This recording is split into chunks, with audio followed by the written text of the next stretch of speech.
USTEC 100, popularly known as the Nasdaq. And in fact, this week has been a little bit choppy due to the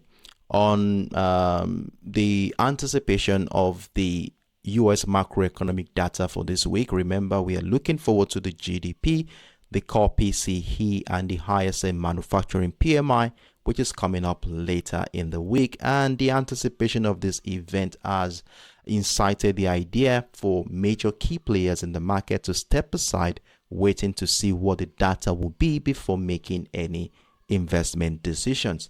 And as a result of this anticipation, we saw how the market has been trading range bound. Remember, at the beginning of the week, we did identify this range where price action was initially confined within the 17,940 level and the 17,875 area to emphasize the prevailing uncertainty in the market at that particular point in time. And of course, we did capitalize on the buy opportunity after price broke out of that structure. But as you will see, that momentum did not last long, though price moved about 70 pips thereabout. And of course, we moved our stop losses accordingly to protect that position. And if you had done so too, you must have been taken out with some small profit, or let's worst case scenario break even.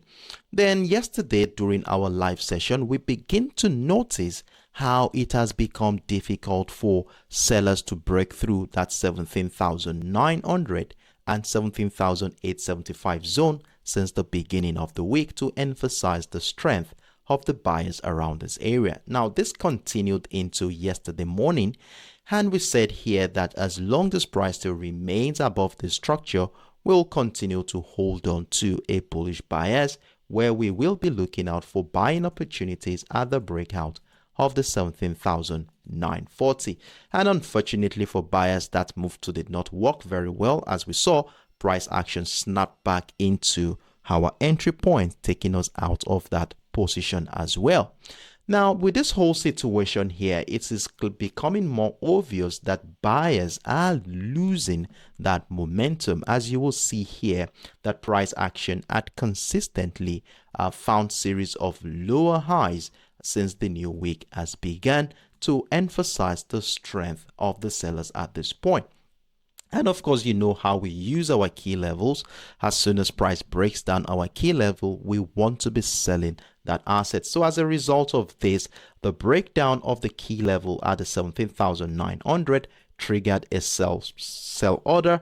And of course, the 17,875 as well also triggered another one. So currently we have two sell positions running, while the first one is running with a very small profit and the second one is running with a small loss on this one.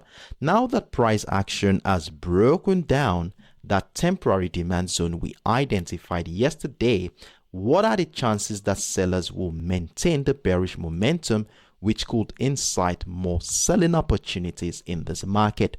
Or will this breakdown today turn out to be a false one? Well, before we can answer this detail, let's take a quick look at the higher time frame so that we can have an holistic perspective into what is going on in this market. Now, scaling up into the daily time frame, we will begin to see what we saw at the beginning of the week. Now, what we did on the daily time frame was to take into consideration the character of price action since the month of October last year. That is about 5 to 6 months historical data. And it's quite obvious that the market has been bullish. And in fact, we saw the transition of price action into an ascending channel. You will see this clearly when we connected the series of higher highs, giving us the resistant line of the ascending channel, while this connection of the series of higher lows gave us the support line of the ascending channel to further buttress the strength of the buyers in this market. Now, we also talked about how crucial price action is, the current market condition, as we did emphasize on how we are at, say, an all-time high. And usually when we at an all-time high, there is this psychological expectations that some key players in the market will be taking some profit off the chart out of fear that price may crash from that side. So it usually takes a while before price action acclimatizes to the zone, and this may lead into choppy market conditions like a retracement phase, consolidation phase, and this is exactly what we have been seeing here in the last couple of weeks. As you will see, price action has been confined within the 18,100 and the $17,615 level. Now, to guide our trading decisions for this week, we have our key level situated at the 17,900. Of course, this level had played a major role in determining the direction of price action in the last 3 weeks. And one of the things that makes this level very crucial is how it beautifully shares a confluence with that ascending trend line. Now, what we were looking out for is for to see how the market is going to react to this confluence. If price breaks down this confluence, then we will be looking out for patterns and structures that will support the idea of selling. And if buy pressure persists above this area, we will definitely be looking out for ideas to buy this asset. And this led to buying this asset for us at the beginning of the week, which of course did not do very well before the sell position got triggered this morning. Now, with the information we have here, let's scale back down into the 1 hour time frame to continue to monitor how market participant will be reacting to this key level at the 17,900. Now, scaling down back down into the 1 hour time frame, let's see how we intend to position ourselves for the next move. Now, if you look at the 1 hour time frame, considering the nature of price action since the beginning of this week, you will see that we have something that looks like a pennant, or let me call it a flag pattern, if we consider the impulsive move that brought us to this point. Though we had some series of lower highs, however, we can see that we have a demand structure around this area. Now, with this structure here, technically the idea of buying is not yet negated, as we may still see price break out the resistant line of this pattern, retest it to incite an uptrend move. So the idea of buying this asset is not negated yet, so we'll still be looking out for buying opportunities above the $18,000 area, the 18,045, and of course the highest point for this year, that's the 18,100 level.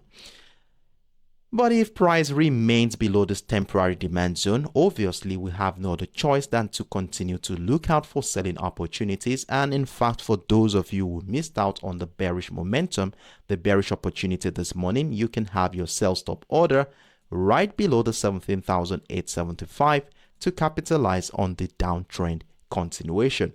So this is how we are going to be managing our trades for today. Below the 17,875 area, welcome selling opportunities, while the breakout of this descending trend line here will prepare us to start buying this asset today. So let's mark out these levels on our chart. Very, very important, as they will be playing a major role in guiding our independent trading decisions for today. So this is my simple view on the USTEC 100. Let's see how the market will play out today, and of course we will be back here tomorrow to review how well it has done. So if you have any questions whatsoever, feel free to let me know in the comment section.